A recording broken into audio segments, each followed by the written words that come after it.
If it weren't tragic, it would be funny. A California sheriff was ordered by a federal judge to reduce overcrowding in prisons. You comply by cutting sentences and letting prisoners out early. A hapless sheriff was then sentenced by another judge to jail. The charge? That he was releasing prisoners early. What's the sheriff to do? Prison overcrowding is a real problem. But the solution is not just cutting sentences, and the solution certainly is not adding to the prison population by throwing law-abiding sheriffs in with the criminals.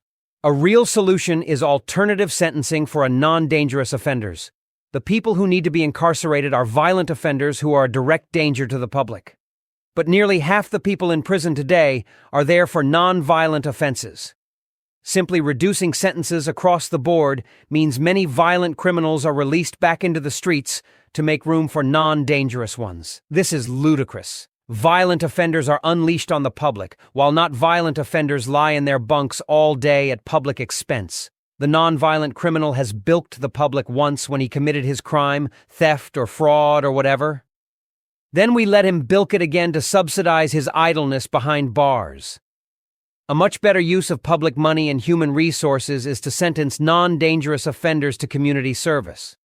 Assign him to clean up a ghetto neighborhood or work in a street mission.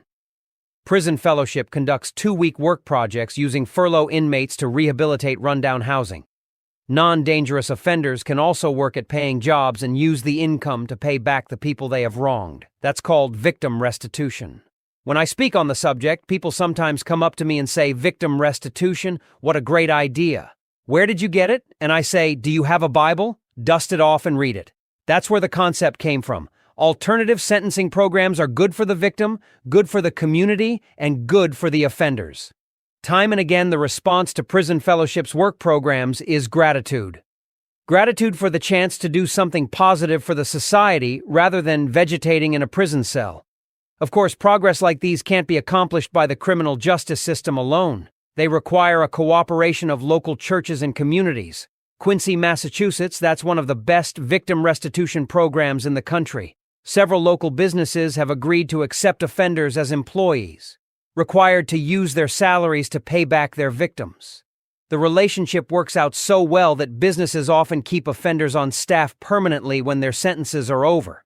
When I was convicted in the Watergate scandal in 1974, I was sentenced to prison when Oliver North was convicted for his role in the Iran-Contra scandal 15 years later. The same judge sentenced him to 2 years of community service working with inner-city youth in Washington, D.C. Was I upset at the discrepancy in sentencing? No, I applaud the judge's decision. Just consider a non-violent offender put behind bars costs taxpayers about $20,000 per year. Put him on probation and his supervision costs are a fraction of that, and the benefits are incalculable. So come on, California. Start using alternative sentencing to solve your prison overcrowding. And by all means, stop sending your hard-pressed sheriffs to jail.